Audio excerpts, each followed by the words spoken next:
That tall lettuce stalk is not a bigger harvest. It is your tender harvest disappearing. The plant may still look green, vigorous, and surprisingly tall, but the part you wanted to eat is already changing. The same warning appears when cilantro stops making broad, useful leaves and begins lifting thin stems toward tiny flowers. Heat, dry soil, long days, and repeated stress can push cool season crops away from soft leaves, crisp roots, and young pods before you are ready to harvest them. The good news is that a shift toward cooler weather gives you another chance. In this guide, we are going through 15 crops that can produce better texture and flavor when you match each one to the conditions it actually needs. Some can be sown directly, some need a protected start, and a few should wait for cooler soil. Planting today does not always mean putting every seed into the garden today. It may mean preparing the bed, testing a short row, or starting seedlings away from afternoon heat. We are not looking for plants that can never bolt, age, or lose quality. No honest gardener can promise that. We are looking for a longer window in which lettuce stays leafy, herbs keep producing usable growth, Asian greens remain tender, roots stay crisp, and peas continue moving toward a worthwhile harvest. Before we finish the first 3 crops, you will know the earliest visual sign that the tender harvest window is beginning to close, often before a flower stalk is obvious. To protect the next harvest, we first need to understand what the plant is trying to do. Bolting is the plant's shift from building leaves, stems, roots, or other vegetative growth toward flowering and seed production. That shift is a survival strategy. When its internal signals and the surrounding conditions say that the season is moving on, it begins investing in reproduction. The central stem lengthens, new leaves become smaller or narrower, and eventually buds and flowers appear. Gardeners often notice the change too late because they are watching only for a tall flower stalk. The first clue may be much quieter. A plant that formed a low, rounded rosette begins standing up in the center. The spaces between new leaves become longer. The youngest leaves may look pointed, narrow, or less substantial than the older leaves around them. The texture can change, and the flavor may become stronger before any flower opens. When you learn to watch the center of the plant rather than only its height, you gain time to harvest while the leaves are still useful. Heat is an important trigger for many cool season vegetables, but it is not the only one. Day length, the age and variety of the plant, dry soil, root disturbance, crowding, and sharp swings between dry and wet conditions can all contribute to stress or speed up the transition. Responses differ. Lettuce may become bitter and stretch upward. Spinach can move rapidly toward a seed stalk. Cilantro may change from broad lower leaves to finer upper leaves. A root crop can lose eating quality even when no obvious flower stalk is present. Peas can simply slow down, stop setting well, or make tougher pods as conditions become too warm. This is why the phrase, "stay tender," must be understood as a harvest goal, not a permanent state. Every leaf becomes older. Every root eventually becomes oversized. Every herb moves toward flowering if it completes its life cycle. Your advantage comes from reducing avoidable stress and harvesting at the stage that gives the texture and flavor you want. A baby leaf need not become a full plant, and a radish need not become the largest root in the row. Cilantro does not need to remain one mature plant for an entire season when several small sowings can provide younger leaves over time. Water management is central because a plant growing quickly in mild conditions needs a steady supply of moisture. Steady does not mean constantly saturated. Roots still need air. It means avoiding a repeated pattern in which the soil becomes very dry, the plant wilts, and then the bed is flooded to compensate. The upper layer matters especially for seeds and tiny seedlings. A mature plant may find moisture deeper in the bed, while a newly germinated seed has almost no margin for error near the surface. The purpose of the next 15 crops is not to hand you one universal planting date. It is to help you read your own garden. A northern gardener facing a short interval before hard cold may need to start promptly and choose smaller harvest stages. A southern gardener may need to protect seedlings or wait longer before direct sowing the most heat-sensitive crops. The same packet of seed can require 2 very different decisions. Lettuce makes these warning signs easy to see, but spinach may react even earlier when the soil surrounding the seed is still too warm. That brings us to 3 salad crops that reveal the problem faster than almost anything else in the garden. Lettuce is the crop that teaches this lesson most visibly. A healthy leaf lettuce plant usually builds outward, forming a low cluster of leaves that overlap and shade the soil. As bolting begins, the center starts to rise. The plant may suddenly look as though it is growing faster, but the new height is not the kind of growth you were waiting for. Check the newest leaves. If they are smaller, more upright, and farther apart, the plant may be leaving its best salad stage. You can still harvest from a plant that is beginning to change. Take the useful leaves promptly, rather than waiting for a perfect full head that may never form under those conditions. Taste a leaf. Flavor is valuable evidence. Lettuce naturally varies by type, but a sudden increase in bitterness often tells you that heat, age, or stress is affecting quality. Removing a flower stalk does not reliably turn the plant back into a young rosette. Once the transition is well underway, the better strategy is usually to harvest what remains, learn from the location, and begin the next sowing under improved conditions. For a warm transition, leaf lettuce gives you more flexibility than a crop that must form one tight, finished head. You can harvest outer leaves while protecting the central growing point, or grow a small patch for baby leaves and cut it while the foliage is young. That shorter path to harvest reduces the amount of time the plants must endure unpredictable weather. It also allows succession sowing. Instead of planting every lettuce seed on one afternoon, sow a small amount, then another small amount later. If the first row meets an unexpected hot spell, the next row may encounter better conditions. Moisture should remain even around lettuce roots. A thin layer of mulch around established plants can slow surface drying, but do not bury tiny seedlings or cover the crown. In containers, feel the mix rather than watering only by habit. A pot exposed to afternoon sun may dry much faster than a bed only a few feet away. Water the root zone thoroughly enough to moisten it, then allow drainage. Repeated shallow splashes can leave the lower root area dry while encouraging fragile surface roots. Placement can make a meaningful difference. A spot that receives morning sun and later shade may be valuable while the season is still changing. As temperatures continue to fall and days shorten, those same plants may need more direct light. The location that protects lettuce in an early warm period may become too shaded later, so stay willing to move containers or choose separate places for separate sowings. Gardening by observation is more reliable than treating one location as permanently perfect. Spinach asks for even more patience with warmth. It is tempting to include spinach in every plant now list because it is associated with cool weather, but the seed and young plant may struggle when the soil is still holding summer heat. A comfortable evening does not prove that the seed bed has cooled. If you sow spinach into hot, quickly drying soil and see poor emergence, the problem may not be old seed or a lack of gardening skill. The immediate conditions may simply be working against the crop. A practical response is to test rather than gamble the entire packet. Sow a short row in the coolest, appropriate part of the garden, or start a modest number of seeds in a protected place where moisture is easier to maintain. Watch the result. If emergence is weak while other crops are doing well, wait for a better window before making the main sowing. This is more useful than repeatedly reseeding the same hotbed and assuming that more seed will solve the problem. Once spinach is growing, keep it moving steadily. Crowded seedlings compete for moisture and light, so thin them enough to develop usable leaves. The thinnings are not necessarily waste. When healthy and clean, young leaves can become an early harvest. Baby spinach is especially useful when the season is uncertain, because you are not demanding that every plant remain perfect until it reaches maximum size. You are shortening the distance between germination and the bowl. Spinach also demonstrates why regional timing matters. In a cooler northern area, delaying too long can leave plants tiny as light decreases and hard cold approaches.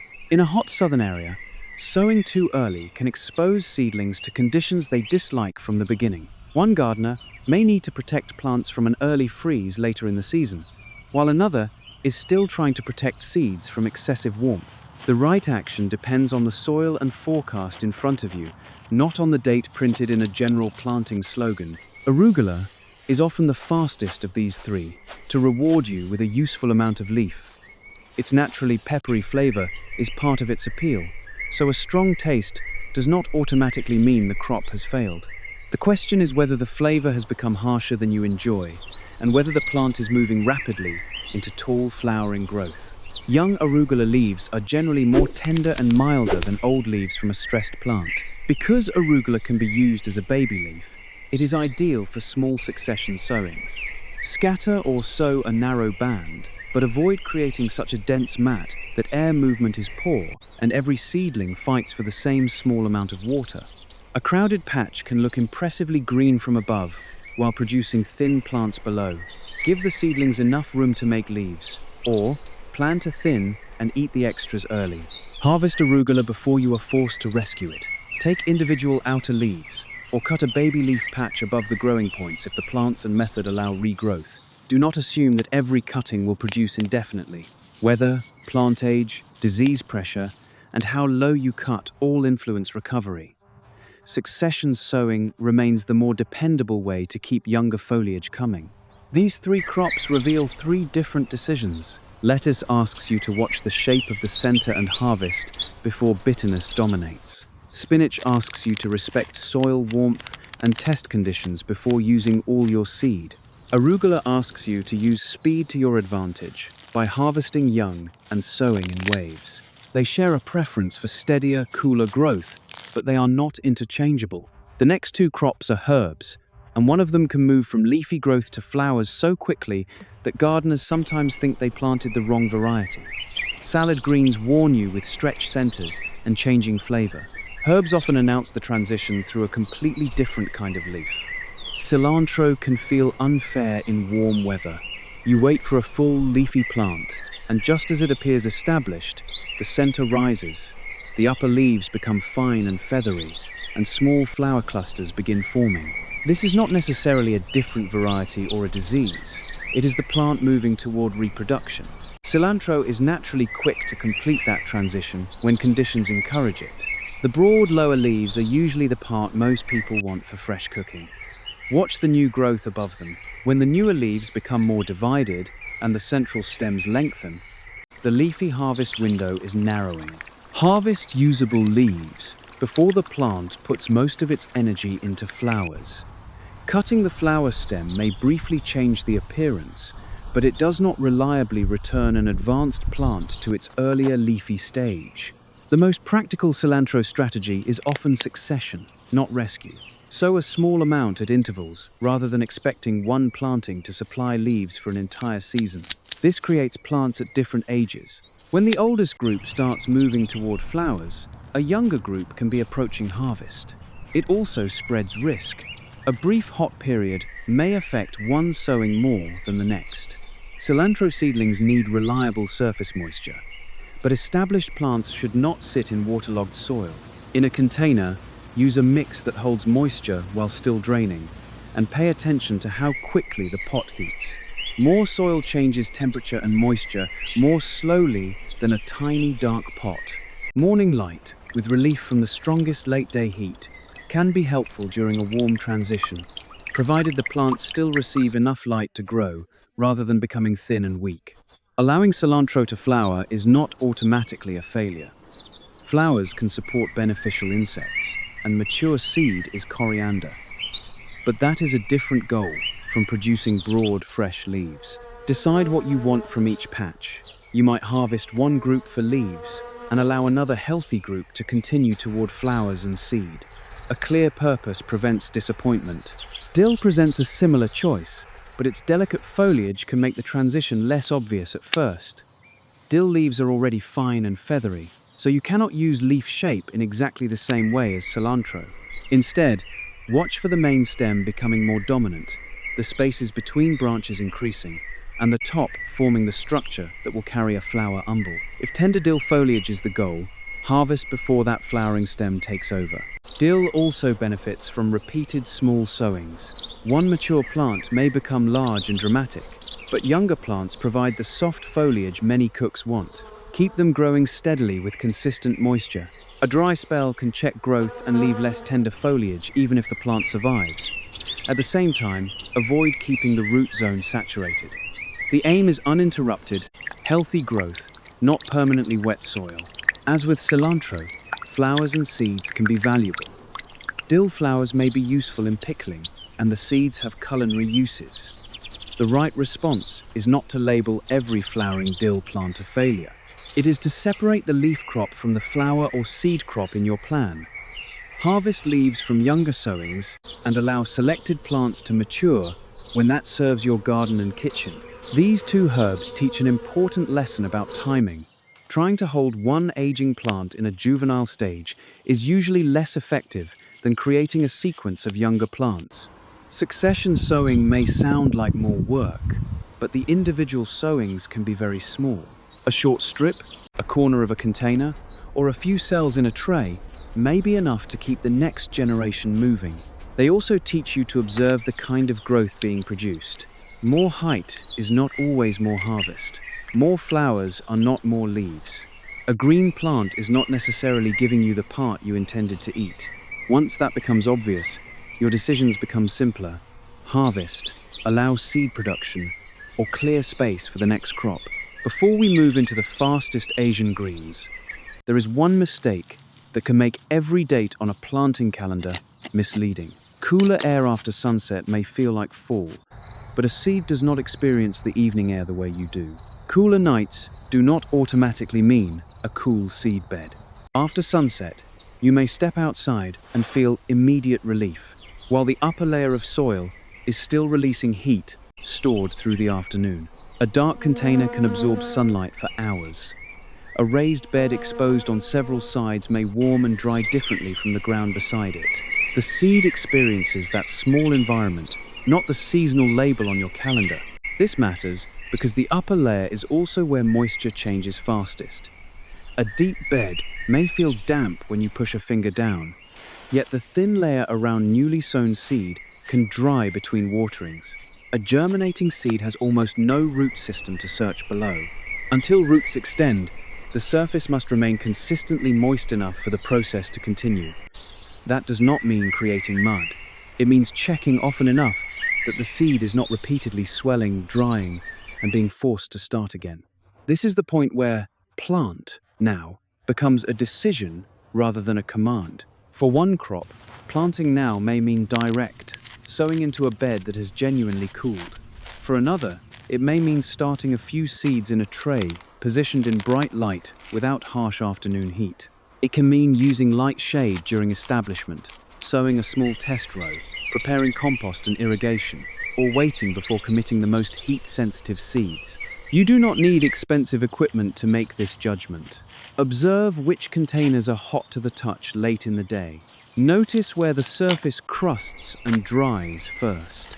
Compare a bed in morning sun with one taking reflected heat from a wall. Check conditions at the time the garden is hottest, not only when you water early in the morning. If a test sowing emerges evenly and keeps growing, that is useful evidence. If it fails while less sensitive crops thrive, the bed may need time or protection. Waiting is not lost time when it prevents a failed sowing. Use that interval to clear tired summer plants, loosen compacted soil, add finished compost where needed, repair a trellis, and plan succession rows. At the same time, do not wait for an imaginary perfect day. Start with the crops and harvest stages that fit the conditions you have. The next 4 greens are excellent for testing this strategy because they do not all need to reach full size before they become useful. Instead of asking whether the entire season is ready, ask which crop and which harvest stage are ready first. Bok choy is often pictured as a large, perfect plant with thick, pale stems and a tight vase-shaped form. That image can make gardeners believe the crop is useful only when it reaches full size. In reality, baby bok choy can be a safer and more tender target during an uncertain transition. By harvesting earlier, you reduce the time the plant must remain in conditions that may swing from warm to cool and back again. Watch the center of bok choy just as you would lettuce. A stable plant builds leaves close together, with the bases gradually thickening. When the center begins to stretch and new growth rises on a more obvious stem, flowering may be approaching. A short warm spell is not the only possible cause. Stress from root disturbance, crowding, or inconsistent moisture can also affect the plant. The goal is to keep growth steady enough that it continues building the leaves and stems you want. Spacing depends on the harvest stage. Plants intended for full-size heads need room to widen. Baby plants can be closer, but not so close that their leaves form a permanently damp, crowded layer, or their roots compete immediately for water. Decide the target before sowing. A crowded row planted with full-size expectations often produces frustration. The same row managed deliberately for baby harvest can be successful. Water bok choy at the soil level when possible, and keep the root zone evenly moist.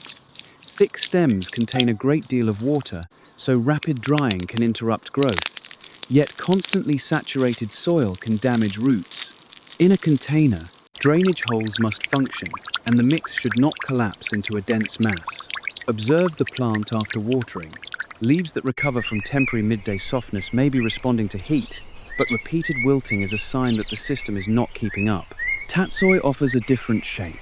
It forms a low, spreading rosette with dark, spoon-shaped leaves. That low form is one reason it can fit beautifully in a small garden, but it also means spacing matters in a different way.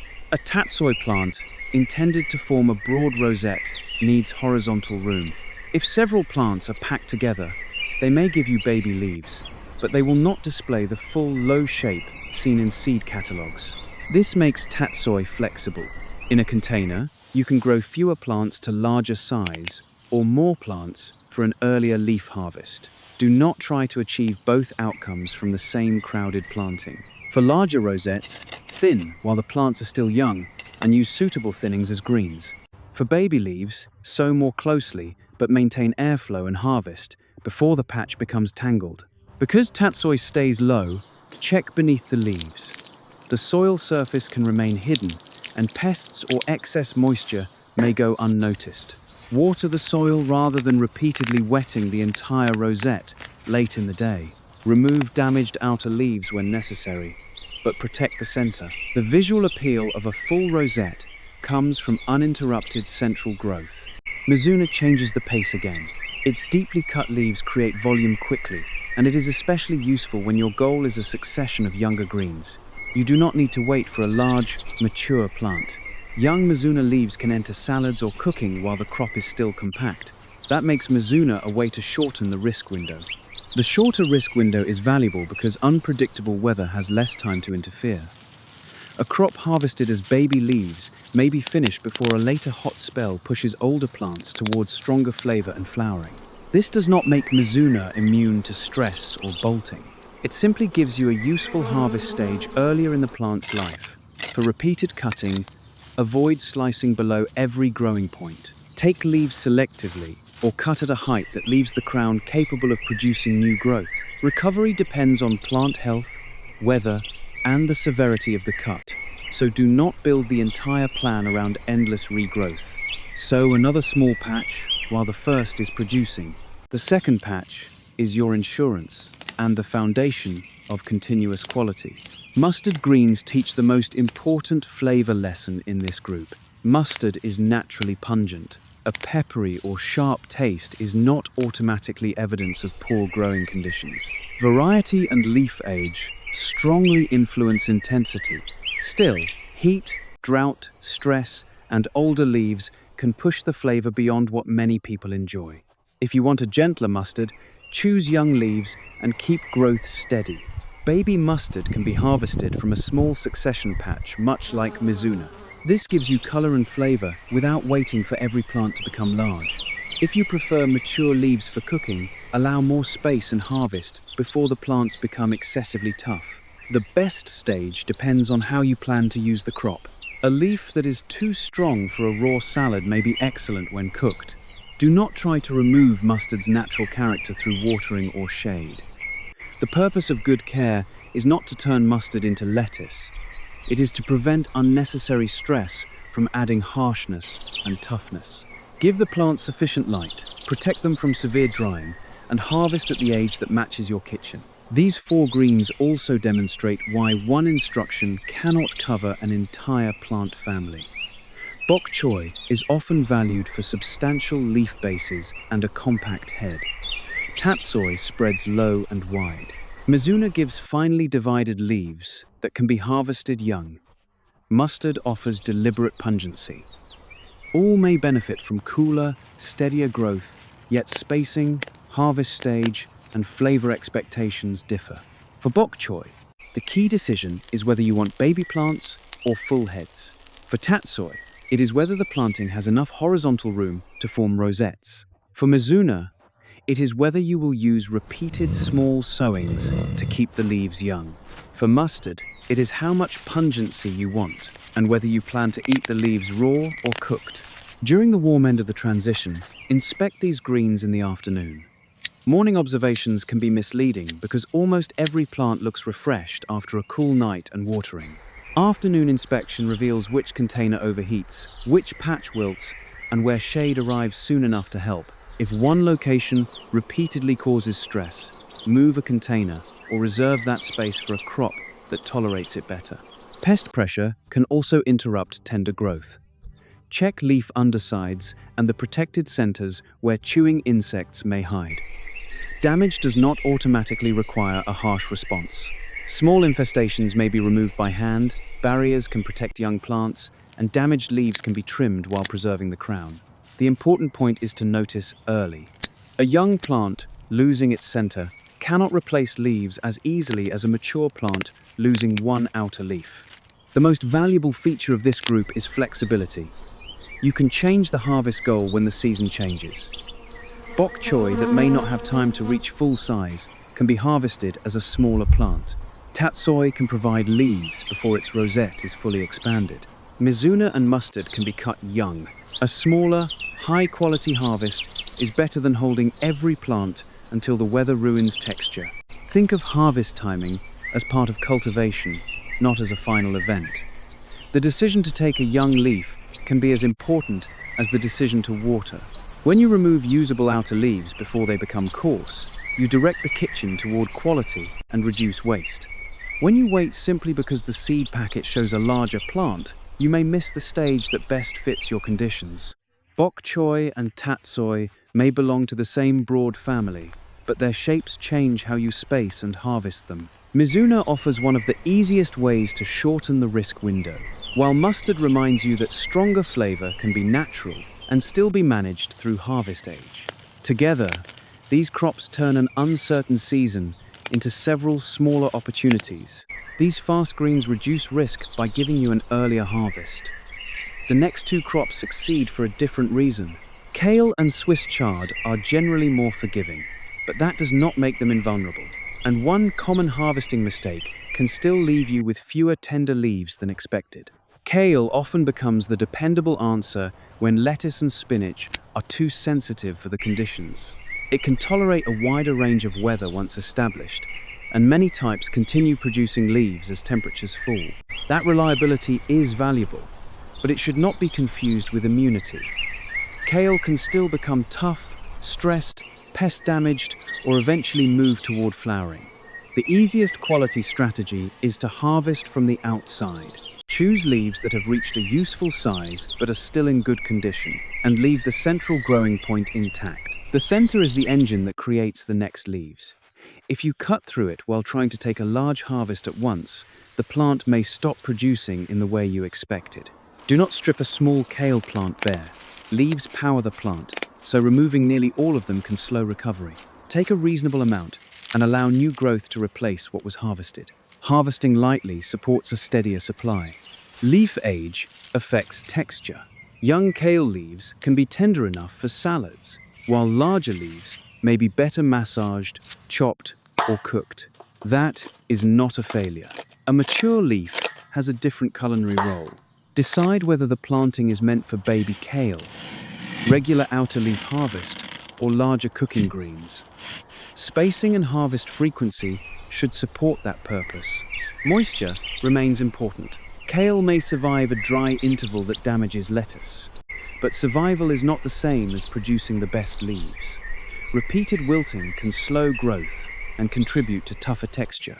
Water deeply enough to reach the active root zone, then allow drainage. In a container, check more often because a large kale canopy can move significant moisture on a warm day. Kale's dense leaves can hide pests, especially on the undersides and near the center. Inspect rather than waiting for obvious holes across the entire plant. Early removal of eggs, caterpillars, or damaged leaves can prevent a small problem from becoming a lost growing point. If you use a physical barrier, install it before pests are already enclosed with the crop. As the season cools, kale may become one of the plants that needs more light rather than protection from heat. A container placed in afternoon shade during the warm transition can be moved into fuller sun later. Containers let you adjust the microclimate as the season advances. Swiss chard is a bridge crop. It resembles spinach in the kitchen in some uses, but it handles warmth more comfortably than true spinach. When the soil is still too warm for reliable spinach, chard may continue building leaves. It is not an identical substitute, yet it can fill the practical role of providing leafy greens. Chard also responds well to outer leaf harvesting. Take mature outer leaves by cutting the stalk cleanly near the base without injuring the center. Leave the smaller inner leaves to expand. Over time, the plant forms a visible pattern, older stalks around the outside and younger growth rising from the middle. Protect that middle. The colorful stalks of some chard varieties are beautiful, but do not wait for every stalk to become enormous simply for appearance. Younger stalks are usually more tender. Large stalks can still be useful when cooked, so match the harvest stage to the recipe. The purpose is not always to keep every leaf small. It is to harvest each part while it suits your intended use. A chard plant in a container needs enough root volume to support repeated leaf production. A very small pot may dry quickly and restrict the plant even when the leaves initially look healthy. Use a container with functioning drainage and enough mix that moisture does not swing sharply several times a day. If the pot repeatedly wilts by afternoon, moving it, increasing the soil volume, or changing the watering plan will help more than simply adding fertilizer.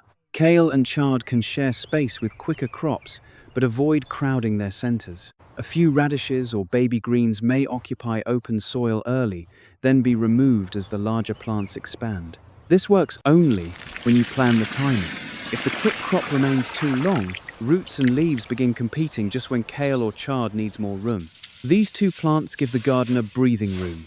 They do not demand the same narrow window as cilantro, and they do not rely on the same cool germination conditions as spinach. They can anchor a transition garden, while more sensitive crops are tested in smaller sowings. That makes them especially valuable for beginners. Their reliability also creates a common mistake: neglect. Because they look strong, gardeners may allow the soil to dry repeatedly, ignore pests, or postpone harvest until leaves are old. A forgiving crop still responds to care. The reward for steady moisture, appropriate light, and regular harvesting is not merely survival. It is a longer sequence of useful leaves. Kale and Swiss chard change the emotional rhythm of the garden. After watching lettuce stretch and cilantro flower, it is reassuring to have plants that continue producing. But the final 4 crops change the meaning of tenderness again. They can lose eating quality below the soil or inside a pod, while the foliage still looks perfectly green. Radishes are fast enough to seem easy, but speed magnifies mistakes. A radish growing in cool, evenly moist soil can form a crisp root while its leaves remain compact. The same crop exposed to crowding, drying, and delayed harvest may produce roots that are small, pithy, fibrous, cracked, or hotter than expected. The foliage may still look green, so quality must be judged by more than the top growth. Begin with spacing. If the seedlings form a solid line with no room between them, many roots will stay narrow because they are competing in the same small zone. Thin early enough that the remaining plants can expand. Healthy thinnings may be edible, but remove them gently so you do not disturb the roots you plan to keep. Keep the soil loose enough for root development and consistently moist enough for steady growth. Do not repeatedly let the bed become hard and dry, then flood it. Sudden swings can contribute to splitting and uneven texture. A light mulch around established rows may reduce drying, but keep the seed line clear during emergence so tiny seedlings are not buried. Harvest before size becomes a contest. The largest radish is not automatically the best radish. Check the expected shape of the variety and observe the shoulder at the soil surface where appropriate. You do not need to pull every plant to know the row is developing. Test one representative root when the crop appears ready, then harvest the rest according to quality rather than waiting for maximum diameter. Radish leaves can also be used when young and healthy, but if the main goal is the root, avoid repeatedly stripping foliage. The leaves are feeding the root. Do not remove the plant's working canopy. Turnips give you a more explicit choice between leaves and roots. Some gardeners primarily want turnip greens, others want tender roots, and many want both. The management changes with the goal. A planting intended for greens can be harvested younger and somewhat closer. A planting intended for roots needs enough spacing and enough retained foliage to build those roots.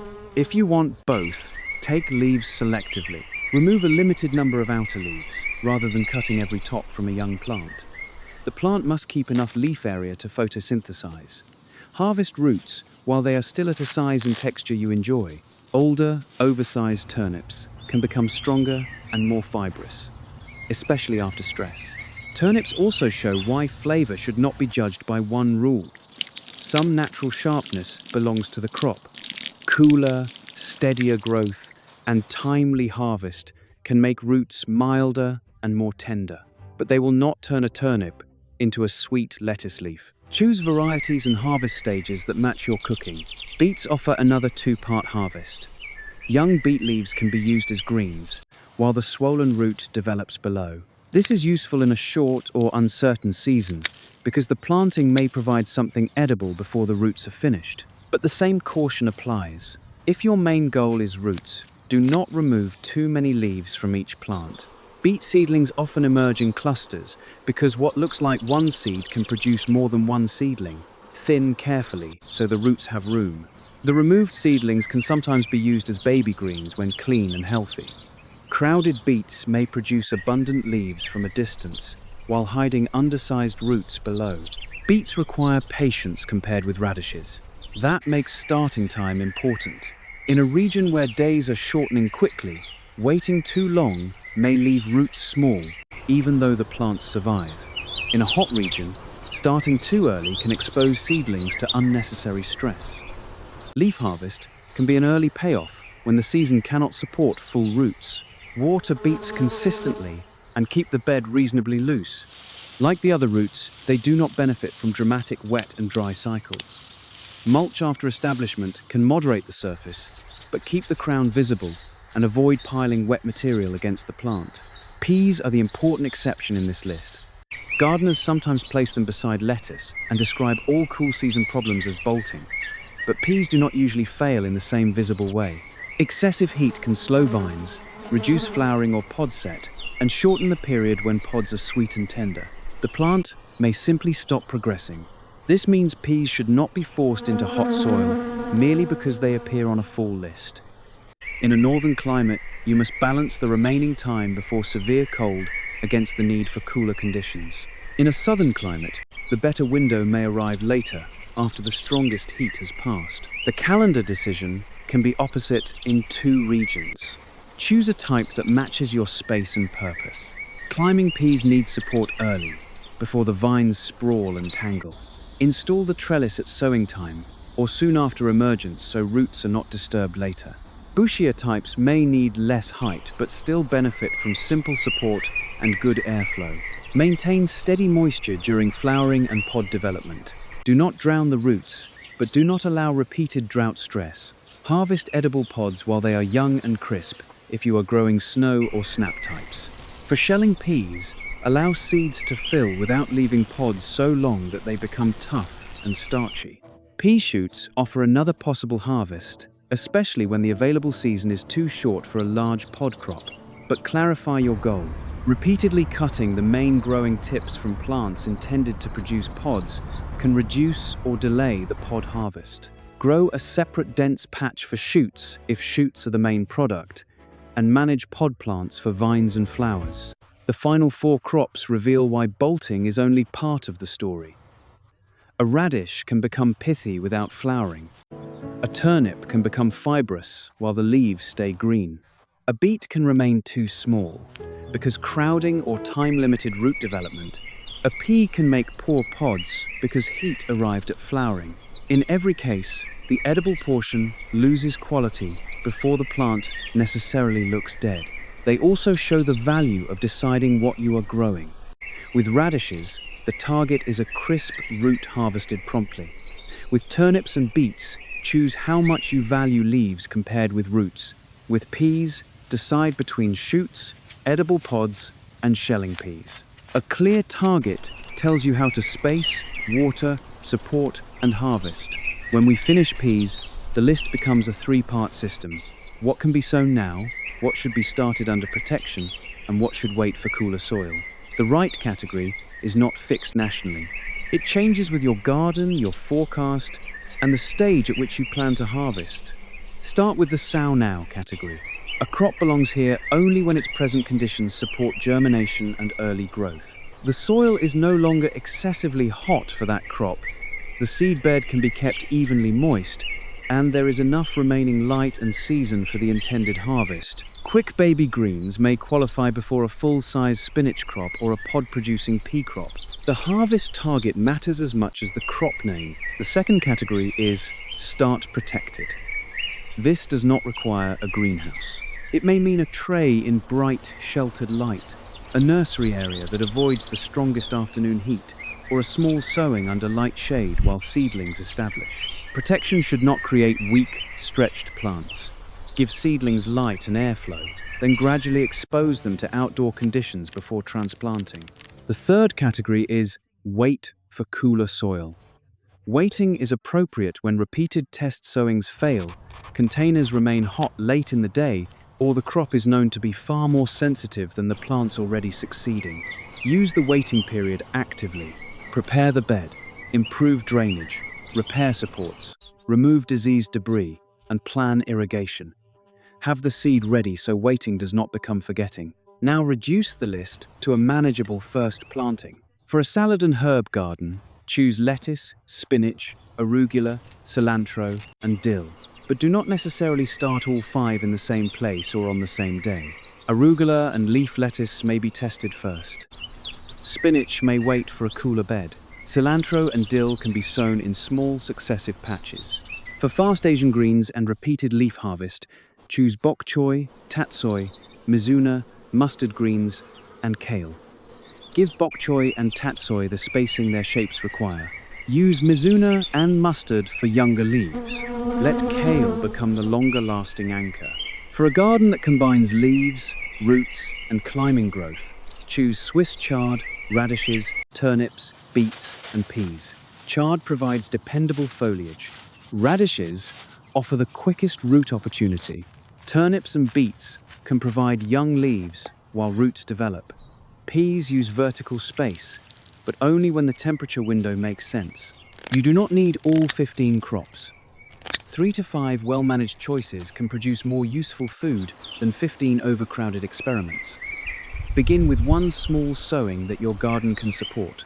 Mark the date and variety.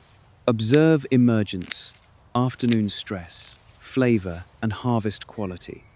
That record will tell you more about your microclimate than a national calendar can. Succession is the thread connecting nearly every group. Sow a little, learn, then sow again. The first planting gives food and information.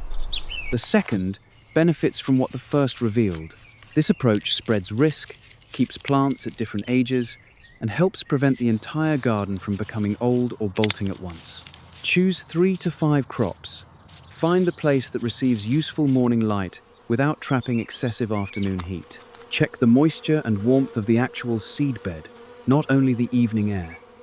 Make one small sowing and keep the surface consistently moist through germination. Then harvest according to quality rather than waiting for the largest possible plant. The transformation may not look dramatic in one day. It appears as lettuce that remains low for longer, cilantro harvested before flowers take over, Bok choy used while the stems are still crisp, kale and chard producing from protected centers, roots lifted before they become coarse, and pea pods picked while they are still tender. These are ordinary, realistic successes, and together they create a garden that is far more satisfying to eat. The best cool season garden is not planted by following one date for every crop. It is built by matching each seed to the conditions it needs, noticing the first signs of stress, and harvesting while the part you want to eat is still at its best. Watch the center of the plant, watch the surface of the soil, and let the next small sowing benefit from everything the previous one taught you. Share which crop bolts or loses tenderness first in your garden, and subscribe for more practical ways to grow food through every seasonal transition.